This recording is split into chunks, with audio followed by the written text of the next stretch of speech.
Hi friends, ఎలా ఉన్నారు? నేను బాగున్నాను. మీరందరూ బాగుండాలని కోరుకుంటున్నాను. ఇప్పుడు కథలోకి వెళ్దాం.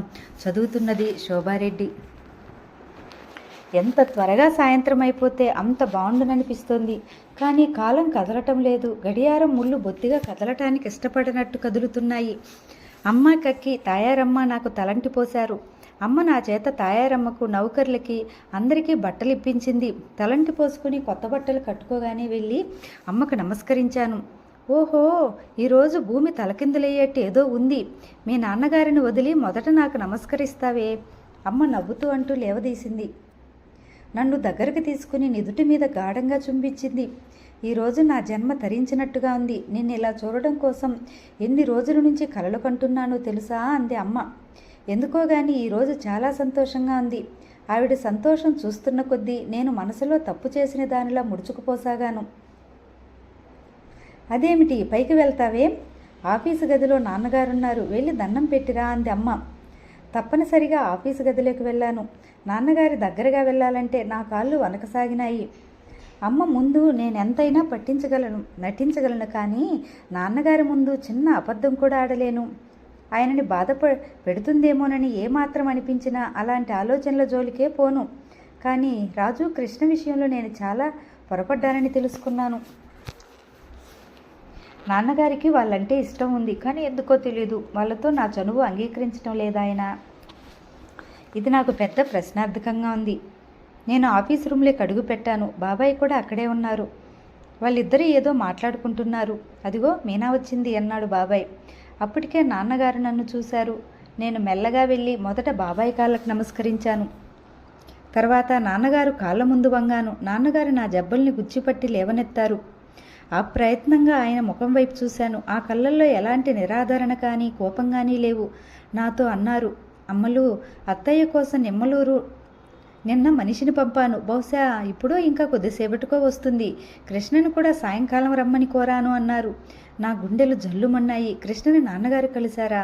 కృష్ణ ఏమన్నాడు? మా విషయం చెప్పేశాడా? అదుర్ధ ఉవ్వెత్తున తరంగాల్లా లేచిపడింది. కృష్ణని మీరు కలిశారా? కంగారుని ఎలాగో అదిమిపట్టి అడిగాను. కలవలేదు. 2 సార్లు ఫోన్ చేస్తే దొరకలేదు. హోటల్కి వెళితే రూమ్ తాళం వేసి ఉంది. చీటీ వ్రాసి రిసెప్షన్లో ఇచ్చి వచ్చాను. అందులో తప్పకుండా రమ్మనమని రాశాను. కమలం కూడా వస్తున్న సంగతి రాశాను. వస్తాడు వాడు, నా మాట కాదనడు. ఈ విషయం రాజుకు కూడా చెప్పాను అన్నారు. అక్కడి నుంచి చప్పున కదిలి యువతలకు వచ్చేశాను. నా గుండెల మీద పెద్ద పర్వతం మోస్తున్నంత భారంగా ఉంది. ఆఖరి నిమిషంలో నాన్నగారు యుక్తిగా అంతా తారుమారి చేసి అమ్మ కోరిక ప్రకారం ఈ సారథికి నన్ను కట్టబెట్టరు కదా అనిపించసాగింది. అందరితో పాటు అన్నం తిన్నాను. నేను చేస్తున్న ప్రతి పని ఇంట్లో ఆఖరు కదా అనిపించసాగింది. అన్నం తిన్న తర్వాత నా గదిలోకొచ్చాను. కాగితం కలం తీసుకుని ముందు నాన్నగారి పేరిట మొదలెట్టి కొట్టేశాను. ఆ కాగితం చించేసి వేరే మొదలుపెట్టాను. మమ్మీకి, నేను కృష్ణని పెళ్లి చేసుకుంటున్నాను. నీకు ఆశాభంగం కలిగిస్తే క్షమించవలను. ఆ తర్వాత ఏం రాయాలో ఎంత ఆలోచించినా కుదరలేదు. చివరికి ఆ 2 వాక్యాలతోనూ ముగించి సంతకం పెట్టేశాను. ఆ కాగితం నా వెంటే ఉంచుకున్నాను. ముందే ఎక్కడైనా బయట పెడితే ఏ తయారమ్మో చూసి ఉంటే నా ప్లాన్ అంతా ధ్వంసమయ్యే ప్రమాదం ఉంది. వాకిట్లో షామియానా వేయడం పూర్తయింది. లారీలో కుర్చీలు వచ్చాయి. వాటిని డమడమా శబ్దంతో వరుసగా అమరుస్తున్నారు. రంగులైట్లు వాళ్ళు వచ్చి రంగురంగుల బల్బులు తోరణాలుగా వేలాడదీస్తున్నారు. ఈ సందడి అంతా గమనించిన నాకు ఎంత వద్దనుకున్నా కళ్ళు చెమ్మైనాయి. అమ్మ కేవలం ప్రధానం కోసమే ఇంత ఆర్భాటం చేస్తుంది కదా, అసలు పెళ్ళికి ఇంకెంత చేస్తుందో అనిపించసాగింది. మా అమ్మ చాలాసార్లు తెలిసిన వాళ్ళతోనూ, మిస్సెస్ లింగం లాంటి వాళ్ళతోనూ మీనా పెళ్ళి అనేది నాకు ఒక తీయటి కళ. ఈ కళని అందరి హృదయాల్లో చెరిగిపోనంత అందమైన ముద్ర వేసేటంత ఘనంగా చేయాలి. ఇదొక్కటే నాకున్న కోరిక అనటం చాలాసార్లు విన్నాను. ఈరోజు ఆ మాటలు పదే పదే నన్ను వెంటాడసాగినాయి. నేను కలిగించిన నిరాశని అమ్మ ఎలా తట్టుకుంటుందా అన్నదే నాకు ప్రశ్నార్థకంగా ఉంది. 3 గంటలు దాటుతుండగా నేను మెల్లగా అమ్మ దగ్గరికి వచ్చి, మమ్మీ, 1 నిమిషం నేను గుడికి వెళ్తాను అని అడిగాను. అమ్మ ఈ మాట వినగానే నుదురు కొట్టుకుంటూ, అయ్యో నా తెలివి మండిపోను, ఉదయమే పంపిద్దామనుకుని ఈ హడావిడిలో మర్చిపోయాను సుమా అంది.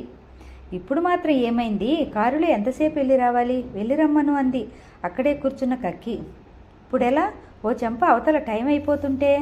పర్వాలేదు మమ్మీ, ఒక్క నిమిషంలో వచ్చేస్తాను అన్నాను. సరే, కక్కిని తీసుకుని వెళ్ళు అంది. నేను భయంగా చూశాను. నేనా? రాత్రంతా నిద్రలేదే అమ్మాయి, నా కాళ్ళు లాగుతున్నాయి. స్వీటీ, నువ్వు వెళ్ళిరండి అంది కక్కి బద్ధకంగా. స్వీటీ రా అంటూ చెయ్యి పట్టిలాగాను. గుడికి బయలుదేరే ముందు నిమ్మలూరులో కృష్ణ ఇచ్చిన జరీ చీర తీసుకుని కట్టుకున్నాను. జాకెట్ లోపల ఉంచుకున్న ఉత్తరం తీసి టేబుల్ మీద పెట్టబోయాను, కానీ చేతులు వణికినాయి. ఒకవేళ ఈ లోపలే అమ్మ చూసేస్తే నన్ను మధ్యలోనే లాక్కు వచ్చే ప్రమాదం ఉంది. అందుకని చీటీ అక్కడ వదలకుండా నాతోనే తెచ్చుకున్నాను. నా గుండెల్లో రైళ్లు పరిగెత్తుతున్నాయి. చెవుల్లో 1000 విమానాలు దూసుకుని పోతున్న శబ్దంగా ఉంది. స్వీటీ చేయి గట్టిగా పట్టుకుని బయట వేచి ఉన్న కారులో కూర్చున్నాను. ఈ మధ్యనే కాలాపహాడ్ మీద చలువరాతితో వెంకటేశ్వర స్వామి దేవాలయం కట్టారు. చిన్నగా కొండ మీద ఎత్తుగా ఉన్న ఆ గుడి తలుపులు 24 గంటలు తెరిచే ఉంటాయి. దేవుడికి పువ్వులు పళ్ళు ఏమీ ఇవ్వకూడదు. మనస్ఫూర్తిగా దండం పెట్టి ఇవతలికి రావటమే. కారు కొండ మీదకి వెళుతుంది. కారు దిగి నేను స్వీటీ పైకి వెళ్ళాం. కళ్ళు మూసుకుని చేతులు జోడించాను. భగవాన్, నేను ఏరికోరి వెళుతున్న ఈ మార్గంలో నాకు కష్టాలు నిట్టూర్పులు ఉండేలా చేయవద్దు. ఒకవేళ నా దురదృష్టం వల్ల అలాంటివి ఎదురైతే వాటిని ధైర్యంగా ఎదుర్కోగల ఓర్పు నేర్పు నాకు ప్రసాదించు అని మనస్ఫూర్తిగా ప్రార్థించాను. స్వీటీ, నేను గుడి నుంచి ఇంటి ముఖం పట్టాం. నా నరనరంలో విద్యుత్ తరంగాలు ప్రవహిస్తున్నట్టు వర్ణించాలని అలవి కాని ఏదో థ్రిల్. మేఘాల మీద నడుస్తున్న అనుభూతి. ఇంద్రధనుస్సుని చేత్తో అందుకున్నట్టుగా ఆనందం. స్వతంత్రించి ఒక నిర్ణయం తీసుకోవటంలో ఇంత ఆనందం ఉందని నాకింతవరకు తెలీదు. తెలిస్తే ఎప్పుడో ఎదురు తిరిగి ఉండేదాన్ని. అలా ఎప్పుడో ఎదురు తిరిగి ఉంటే నా జీవితంలో ఎంతో ముఖ్యమైన ఈ రోజుని ఇలా పారిపోవలసిన కర్మ నాకుండేది కాదు. మా కారు చుట్టూ తిప్పి మామీ వాళ్ళ సందు పక్క నుంచి తీసుకువెళ్ళమని కోరాను. మామీ వాళ్ళ సందు రాగానే అక్కడ ఆపమని డోర్ తెరుచుకుని దిగుతూ, డ్రైవర్, నేను ఇక్కడ ఒక ఫ్రెండ్ దగ్గరికి వెళ్తాను. 1 గంట తర్వాత కారు తీసుకురా. ఇదిగో చూడు, ఈ గల్లీలో చివర 2వ ఇల్లు అని చెప్పాను. డ్రైవర్ తల ఊపాడు. నేను వస్తానుగా అంది స్వీటీ. నువ్వు వద్దు, ఆ స్నేహితురాలికి నేను ఒక్కదాన్నే వస్తానని మాట ఇచ్చాను. అంతగా అయితే మళ్ళీ కారులో నువ్వు రా, నన్ను తీసుకువెళ్దువు కానీ అన్నాను. స్వీటీ ఆశాభంగంగా చూసి సరేనన్నట్టు తల ఊపింది. కారు కనుమరువగానే నేను మెయిన్ రోడ్డు మీదకి వచ్చి సందులోకి మలుపు తిరిగాను. తిరగగానే దూరంగా మామీ ఇంటి ముందు మధు కారు కనిపించింది. అంటే కృష్ణ వచ్చేశాడన్నమాట. నా అడుగులు గబగబా పడ్డాయి. మామీ ఇల్లు ఇంకో 4-5 గజాలు ఉందనగా ఇక్కడ నడవడం నా వల్ల కాలేదు. పరుగు పెట్టేశాను. గేటు తెరుస్తుండగా ఎదురుగా వరండాలో కృష్ణ కనిపించాడు. మామీ మొదలయారు గారు కూడా అక్కడే ఉన్నారు. నన్ను చూడగానే కృష్ణ 2 అంగుళాల్లో వచ్చినట్టుగా గేటు దగ్గరకు వచ్చాడు.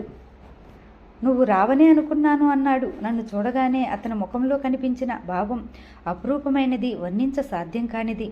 అతని చూపుల్లో ఉన్న మహత్తేమిటో గానీ నాకు ఒక్కసారిగా 1000 ఏనుగుల బలం వచ్చేసింది. నేను కూడా రాలేనేమో అనుకున్నాను అన్నాను. If there is a will there is a way అన్నాడు. నిజం కాబోలు నవ్వాను. మనతో మామీ మొదలయారు గారు కూడా వస్తున్నారు. వీళ్లకు మధు బాగా తెలుసట. నా తరపున మధు, నీ తరపున వీళ్ళు. కృష్ణ నవ్వాడు. మామీ నన్ను చూడగానే గబగబా తాళం వేసి వచ్చింది. మామీ చేతిలో పెద్ద ప్లాస్టిక్ బ్యాగ్ ఉంది. అందులో తడిగుడ్డ చుట్టి ఏమిటో ఉన్నాయి. ఆ బుట్టని ముందు సీట్లో కూర్చుంటున్న మొదలయారు గారికి అందిస్తూ, భద్రంగా పట్టుకోండి అంది. వెనక సీటులో మామీ, నేను, కృష్ణ ఎక్కాం. కారు కదిలింది. మేం వెళ్ళేసరికి గుడి దగ్గర పెళ్లికి కావలసిన ఏర్పాట్లన్నీ సిద్ధం చేసి ఉన్నాయి. మధు ఇంకో కారులో అక్కడికి వెళ్ళాడు. అతనితో పాటు పురోహితుడు కాక ఇంకో 2 ఉన్నారు. మధు మమ్మల్ని చూడగానే అదుర్దాగా ఎదురుస్తూ, ఇదేమిటి ఇంత ఆలస్యం చేశారే అన్నాడు. మీనా రావటం ఆలస్యమైంది అన్నాడు కృష్ణ. మధు నా వైపు చూసి నవ్వుతూ అన్నాడు, మీరు వచ్చే వరకు మాకు నమ్మకం లేదు. మీరు రారేమోనని మా అనుమానం, వస్తారని నా ధైర్యం. మేమిద్దరం పందెం వేసుకున్నాం. మా వెనక వస్తున్న మామీ, ఎంత ఆలస్యమైనా కానివ్వండి, మీరు నాకు ఒక 10 నిమిషాలు టైం ఇవ్వాలి. నేను కృష్ణ పడి పూల జడ తయారు చేశాను. కష్టపడి పూల జడ తయారు చేశాను. అది అమ్మాయి జడికి టాకా వేయాలి అంది. ఇప్పుడు అవన్నీ ఎందుకు మమ్మీ? అభ్యంతరం చెప్పబోయా నేను. నా తృప్తి కోసం మీ ఇద్దరూ మా ఇంటి దగ్గర నుంచి బయలుదేరి వచ్చి వివాహం చేసుకుంటున్నారు. మీకు ఏ లోటు ఉండకూడదు. ఇలారా, ఇక్కడ కూర్చో. 2 నిమిషాలు కూడా పట్టదు. సరి. మామీ నన్ను జబ్బ పట్టుకుని అక్కడున్న గదిలోకి తీసుకెళ్ళింది. ఆ దేవాలయం చిన్న గట్టు మీద ఉంది. పెళ్లి చేసుకున్న వాళ్ళు 1-2 రోజులు అక్కడ ఉన్నా ఇబ్బంది లేకుండా గదులు ఉన్నాయి. దేవాలయం వాళ్ళే వంట పాత్రలన్నీ కూడా ఇస్తారట. మామీ నన్ను గదిలో ఒక స్టూలు మీద కూర్చోమని, సూది దారం తీసి మొదలయారు గారిని నా జడ ఎత్తి పట్టుకోమని పురమాయించింది. వెంట తెచ్చిన పూల జడ గబగబా టాకాలు వేసింది. ఆవిడ అన్నట్టుగానే 5 నిమిషాల్లో పూర్తి చేసింది. చివరకు పెద్ద దండ తీసి నా తల్లో తురుముతూ, ఆడపిల్లలంటే నాకెంత ఇష్టమో మీ మొదలయారు గారిని అడుగు, చెప్తాడు. ఆడపిల్లని కనటం, పెంచటం, తగిన వాళ్ళని చూసి జోడు కుదర్చటం, వాళ్ళు పిల్లల్ని కంటే ఒళ్ళు వేసుకుని ఆడించటం, ఇదంతా ఎంత మురిపం, ఆడదాని జీవితానికి ఎంత అనుభవం.